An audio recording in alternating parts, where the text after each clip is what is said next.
Muraho neza ndabaramukije nanone kandi nishimiye kubana namwe kuri iyi channel ya Women in God's Ministry.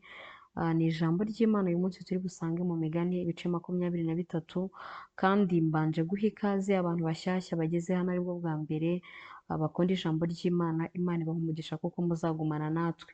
Ni ijambo rero turi buhere ku murongo wa 23 dusoreze ku murongo wa 25, ariko reka tubanze dusenge. Mana, turagushimiye, turaguhimbaje, tugushimiye neza n'urukundo rwawe, tugushimiye uburinzi bwawe buba bwabanye natwe.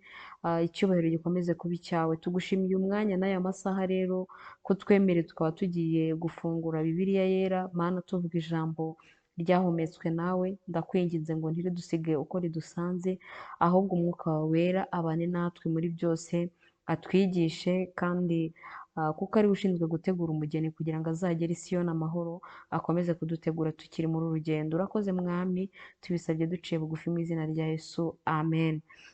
Ijambo riratubwiye ngo gura ukuri ntuguranure, gura ubwenge no kwigishwa n'ubuhanga, se w'umukiranutsi azishima cyane, kandi ubyara umwana ufite ubwenge azamwishimira. So na nyoko bishime, kandi utere nyoko wakubyaye kubuza impundu, amen. Bakunzi b'ijambo ry'Imana, ijambo ry'Imana dufite kuri uyu munsi riri kutubwira ngo gura ukuri ntuguranure.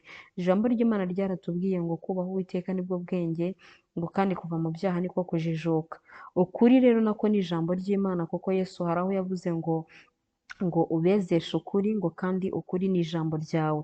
Rero niba waraguze ukuri, ukaba waraguze ijambo ry'Imana, ukaba warakiriye Yesu nk'umwami n'umukiza w'ubuzima bwawe, ukaba warahisemo inzira y'agakiza ukava mu byaha, ijambo ry'Imana rirongeye kugushishikariza ngo ntuguranure, ntusubire muri bya byaha, ngo ibyo wari waraguze ubifashe hasi, kuko icyo wahisemo iki ni icy'agaciro. Guhitamo umwami ni iby'agaciro. Muri byinshi tuba twiriwe muri iyi si, muri byinshi twirirwa dukora dutekereza, nta cyiza nko kubona n'umwanya wo guca bugufi imbere y'Imana, tukongera kumva icyo ijambo ryayo ritubwira. Rero muri byinshi ruri gukora, ijambo ry'Imana riragushakaho kutaguranura icyo wafashe.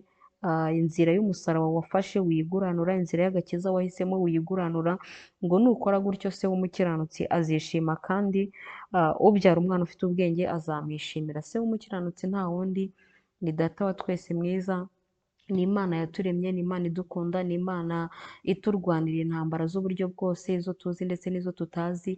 Nuhitamo ukuri ariko jambo ry'Imana, kandi ugahitamo kugendera ku cyo rikubwiye, ijambo rigusezeranyije ko se w'umukiranutsi azakwishimira. Imana ibaho umugisha rero, kandi ryatubwiye ngo uzatuma so na nyoko bavuza impundu bakwishimire, kuko iyo ukora ibyiza byanze bikunze, usibye no ku buryo bw'ubugingo, ndetse n'ababyeyi bacu b'umubiri bajya babyishimira, bajya babyungukiramo, bakavuza impundu kubera ko babona umwana, cyangwa se babona hari uburyo, hari n'inzira umwana wabo ari kugenderamo yabatera kuvuza impundu. Rero uramutse uhisemo inzira yo kuguma mu byaha, nibaza yuko utatera umubyeyi kuvuza impundu, kuko ahubwo akorwa n'isoni, akagira ikimwaro kubw'ibikorwa byawe. Niyo mpamvu mbifuriza yuko iri jambo riri mu migani turizirike ku nkingi z'imitima yacu. Hejuru ku murongo wa 15 niho havuga ngo mwana wanjye, umutima wawe nugira ubwenge, uwanjye nawe uzanezerwa. Ni ukuri umutima wanjye uzanezerwa nuvuga ibitunganye.